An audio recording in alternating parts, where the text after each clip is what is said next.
Euzu billahi mineşşeytanirracim. Bismillahirrahmanirrahim. Elhamdülillahi rabbil alamin ve salatu vesselamu ala rasulihi Muhammed ve alihi ve ashabihi ecmaîn. Amma ba'du. Esselamu aleyküm qarindaşlar. Biz bugün hadis ko'rsatmalar dersimizningki 46. dersini okuyumuz. Dersimizning mavzusi mush qiyomatning oldida Yahudi ve Türkler bilan urush yuz berishi degan haqda bo'ladi. Bu haqda biz şu Abi Hurayra radhiyallahu anhudan rivayet qilingan bir hadisni ko'rib o'tamiz. An Abi Hurayra an Rasulullah sallallahu aleyhi ve sellem قال لا تقوم الساعة حتى تقاتل اليهود حتى يقول الحجر وراءه اليهودي يا مسلم هذا يهودي ورائي فاقتله. Resulullah sallallahu aleyhi ve sellem mundaq deydi. Sizlar Yahudilar bilan urushib orqasiga bir Yahudi o'tib taş, hey musulmon, ma mening orqamda Yahudi bor, kel bu Yahudini o'ltir degan ahvol yuz bermaguncha qiyomat bo'lmaydi deb Payg'ambar alayhisalom shuna xabar bergan.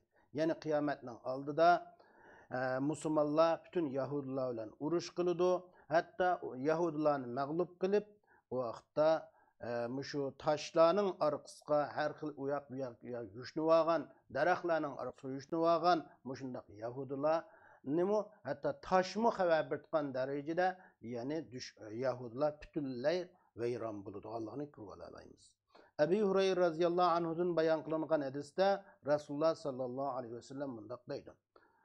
Sizlar musulmonlar Yahudilar bilan urush qilib, musulmonlar Yahudilarni o'ltirib, Yahudilar ahri taşning va daraxtning orqasiga yushinib olib, andin taş yoki daraxt, hey musulmon, hey Allohning bandasi, mau Yahudining orqamda, kel uni o'ltirgin demagicha qiyomat bo'lmaydi.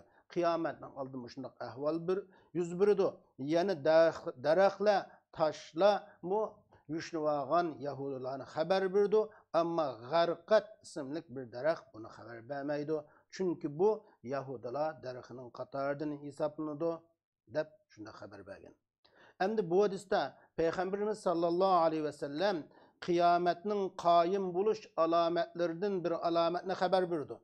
O qiyomatning qoyim bo'lish alomatlaridan bir alomat o qaysi desa, musulmonlar bilan Yahudilarning o'rtasida urushning yuz berishi. Bu urushda odatda normalda söz qilmaydigan cansız jamoatlar, taşlar, daraxtlar, shuningga o'xshagan cansız narsalarmi zuvanga keladi, so'zlaydi. Qachoniki bir Yahud bir daraxtning yoki ashundaq cansız bir shay'ining, ashunda tamning orqasiga degandek, tashning orqasiga degandek bir yoq yushinib olsa, ashundaq tashlar yoki ashu narsalar so'zlab musulmonga hay ya muslim, hay musulmon, bu yoqqa kelgin, mening orqamda bir Yahudi yushinib oldi, buni o'ltirgin deb ashundaq nido qiladiganligini Payg'ambar sallallohu alayhi va sallam bizga bu hadislarda xabar qilgan. Endi bu hadislarda kundan ko'rilishga bo'ladi-ki, mushu qiyomat kunining, yine qiyomatning buluşkan alametlerinden bir alamet, cemaatlarning cansız şeylerinin sözlüşüden ibaret alametlerinden bir alametinin yüz beridiganligi. Bu alametler Deccal ve Yahudilerin tüp yıldızdan kurtulduğun İsa aleyhisselam düşken çağda yüz beridiganligini hadisten ko'rib olaymiz. Bu şu ahvallarni çünkü ulamalarımız bu İsa aleyhisselam düşken çağda bulduğun ahval deb o'tirib qo'ygan. İsa aleyhisselam düşken çağda musulmonlar İsa aleyhisselam bilan birga bo'ladi, Yahudilar Deccal bilan birga bo'ladi. Bu hadisdan ham shundaqla İsa aleyhisselam düşkenden keyinmi yanıla Muhammed aleyhisselam elib kelgan islom dinining qolib qoladiganligi.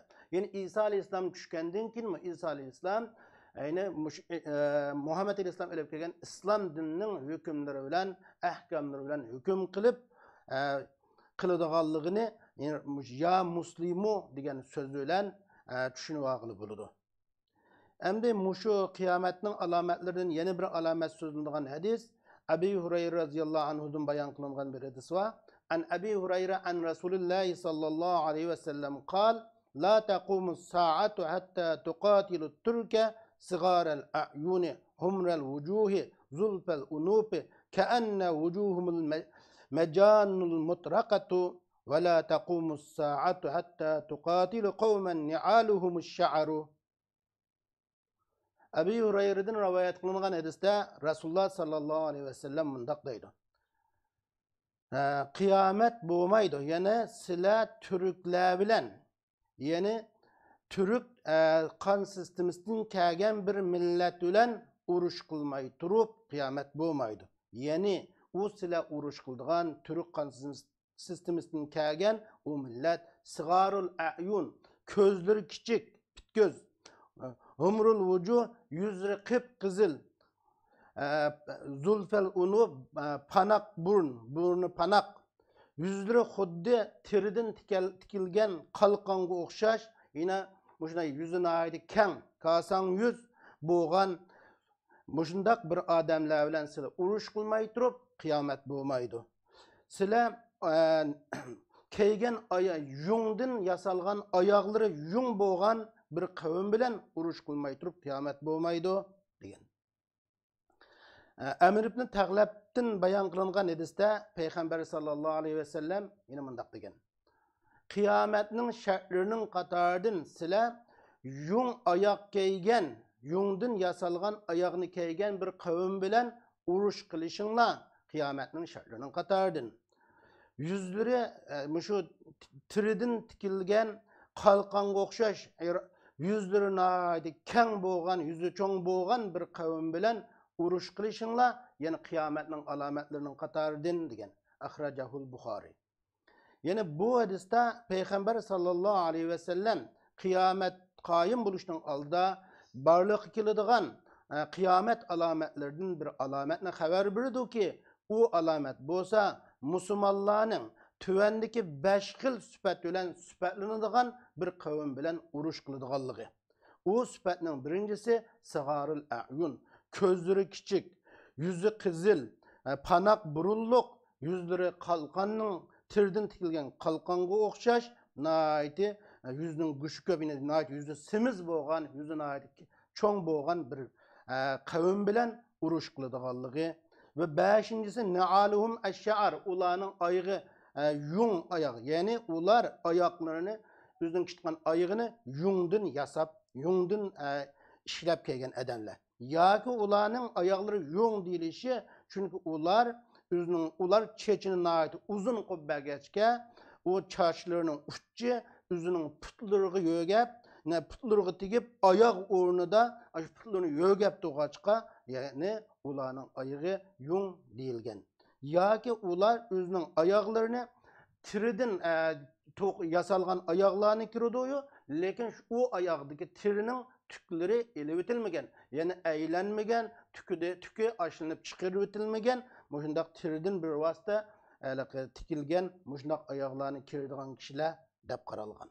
Hem bu hadiste Türkler bilen uruş kılmıgıça dedi, ondakta Türk'nün asli doğrusu da ulemalar her xil ihtilaf qaraşlады bolgan. Birincisi Türkler yine Banu Kantura, yine Kantura'nın balları deydigan qaraşlama var. Yine Kantura degen İbrahim aleyhisselamның dedikinin ismi bulup, bu İbrahim aleyhisselamның dediki nurgun ballarını tuqqan, ulanın neslidin, bunu Türkler ve şundakla Xitaylar muşlarının neslidin kelgen digöçülemi var. Ve yine bazı ulemalarımız qaraydı ki Türk bolsa Yapes evladı, yine Nuh aleyhisselamның ballarının balları. Yani Nuh aleyhisselamның 4 oğlu bulup, birisi suda garık bulap ketken, üçü Yapes, Ham, Sam degen balları qalgan bulup, Yapes'nin ballarıdın meydan kelgen.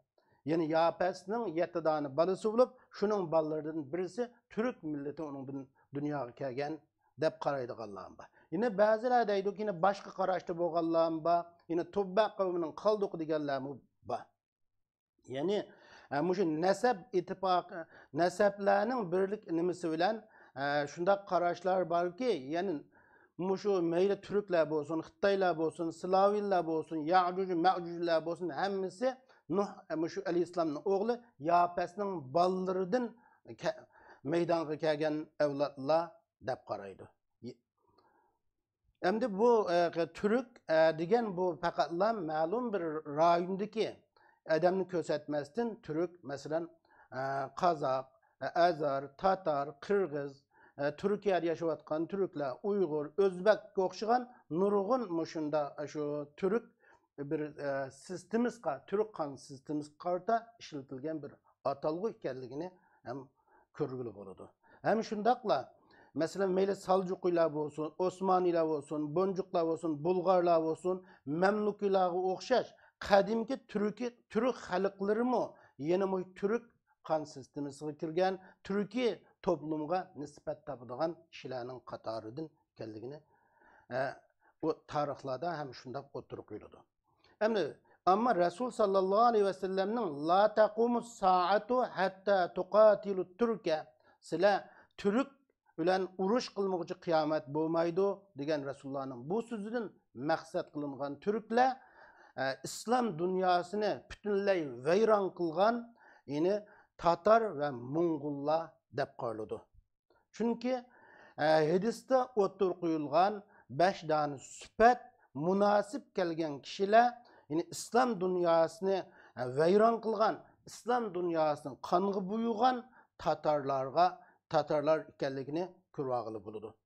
Lekin ular oxirida islomga kiyib, nayt yaxshi musulmon bo'lgan. Endi hadisdan xulosalaydiganimiz qiyomatning oldida toshga o'xshash, daraxtga o'xshash shundoq normalda so'z qilmaydigan, gap qilmaydigan jonsiz moddalarmi yana qiyomat kunining oldida tilga keladiganligi, zuvonga keladiganligini ko'rag'ili bo'ladi. İkinci birisi yani muşu Tatar Mongollar bilen boğan uruş mu? Müslümanların muşu Tatarlar bilen Mongollar bilen boğan uruş mu? Kıyametinin alametlerden bir alamet ikenligi. Ve Peygamber sallallahu aleyhi ve sellem'nin peygamberlik alametlerden bir alamet ikenligini kurulalayımız. Ve ahir da'vana enelhamdülillahi rabbil alemin.